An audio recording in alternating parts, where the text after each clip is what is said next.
નમસ્કાર ભક્ત મિત્રો, હું મિત્તલ ઠક્કર મંત્રમુગ્ધ સત્સંગ ચેનલમાં આપ સર્વેનું હાર્દિક સ્વાગત કરું છું. આજે હું વિડીયો લઈને આવી છું કામદા એકાદશીની વ્રત કથા અને વિધિ. તો ચાલો આપણે શરૂ કરીએ.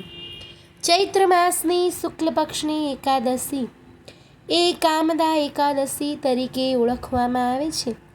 પુરાણોમાં કહ્યું છે કે આ વ્રત બધી કામનાઓને પૂર્ણ કરે છે, જેથી કરીને તેને કામદા એકાદશી તરીકે ઓળખાય છે. હિન્દુઓનું નવવર્ષ એટલે કે નવ સંવત્સર શરૂ થતાં પહેલાં એકાદશીનું આ વ્રત રખાય છે. આ વ્રતના વિષયમાં કહેવામાં આવ્યું છે કે આ વ્રત રાખનારને બ્રહ્મ હત્યા સહિતના મહાપાપોથી પણ મુક્તિ મળી જાય છે. તો જાણી લઈએ વ્રતની વિધિ. પુરાણોમાં કથિત એકાદશ્યાન ભૂજિત પક્ષયોરુભયોરપી આ કથા મુજબ દરેક માહની એકાદશી અન્ન ન ખાવું જોઈએ. આ વ્રતના એક દિવસ પહેલાં એટલે કે દસમીના દિવસથી જ મગ કે જવ કે ઘઉંમાંથી બનેલો પદાર્થ ટાળવો જોઈએ. બીજા દિવસે એટલે કે એકાદશીના દિવસે સવારે ઉઠીને સ્નાન કરીને જુદા જુદા કાર્યોથી નિવૃત્ત થઈ જઈને વ્રતનો સંકલ્પ લેવો જોઈએ. અને સંકલ્પ માટે મમ અખિલ પાપ ક્ષયપૂર્વક પ્રીતિ કામનયા કામદા એકાદશી વ્રત કરીષ્યતે આ મંત્રનું મનન કરવું જોઈએ. એનો અર્થ એવો છે કે હે ઈશ્વર, મેં મારા બધા પાપોને ખત્મ કરી નાખવાના ઉદ્દેશ્યથી અને સુખપૂર્વક જીવન વ્યતીત કરવાની ભાવનાથી કામદા એકાદશીનું વ્રત કરું છું. એના પછી ભગવાન નારાયણની પ્રતિમાને પાલનામાં સ્થાપિત કરો અને તેના વિધિપૂર્વક ધૂપ દીપ અક્ષત વગેરેથી પૂજન અર્ચન અને સ્તવન કરો.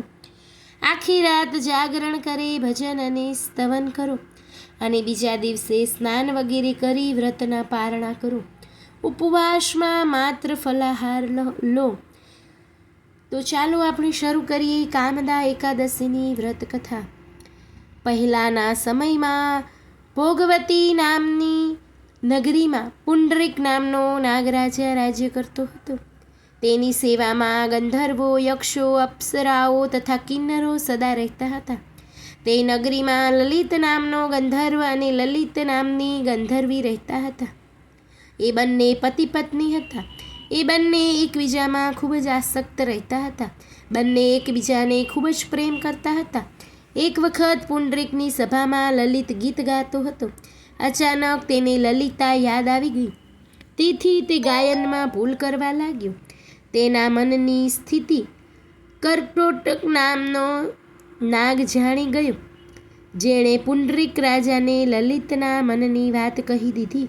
આ સાંભળી લલિત ઉપર પુંડરીક રાજા ગુસ્સે થયા. તેમણે તત્કાળ લલિતને શ્રાપ આપતા કહ્યું કે હે પાપાત્મા, હે કામી, તું તત્કાળ રાક્ષસ બની જા. શ્રાપ સાંભળતા જ લલિત મહાભયંકર રાક્ષસ બની ગયો. તે હિમાલય જેવો વિશાળ, કાળા કોલસા જેવો તેનો રંગ, તેના લાલચોળ નેત્રો જોઈને ભલભલા ડરી ગયા. આ જોઈ લલિતાને ખૂબ જ દુઃખ થયું. તે રાત દિવસ પતિને પાછા મૂળ સ્વરૂપમાં લાવવાના વિચાર સાથે લલિતની પાછળ પાછળ ફરવા લાગી. લલિત રાક્ષસ સામે જે મળે તેને ખાઈને પેટનો ખાડો પૂરતો હતો. આમ ને આમ બંને ફરતા ફરતા વિંધ્યાચળ પર્વત ઉપર પહોંચી ગયા. ત્યાં તેમણે ઋષિશૃંગ મુનિનો આશ્રમ જોયો. ત્યાં જઈને તેમણે મુનિને ભાવથી પ્રણામ કર્યા, પોતાનું વિતક કહ્યું.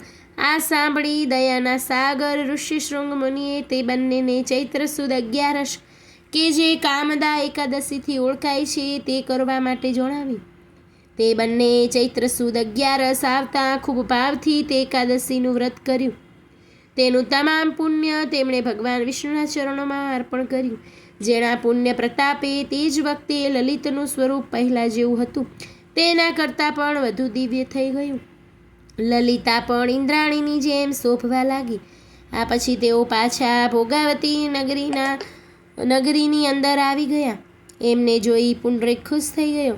તેણે સર્વ વૃત્તાંત તેમની પાસેથી સાંભળી પાછો લલિતને સેવામાં લઈ લીધો આજે શું કરવું? ખૂબ જ સંયમિત જીવન જીવવું, મન તથા ઇન્દ્રિય પર કાબૂ રાખવું, ઉપવાસ કરવો, ભગવાન વિષ્ણુને લવિંગ અવશ્ય ધરાવવા. વ્રતનું ફળ. આ એકાદશી કરનાર મનુષ્યના અનંત પાપ બળી જાય છે. તેના પુણ્યથી નિસંતાનને પણ સંતાન થાય છે અને મનના મનોરથ પાર પડે છે.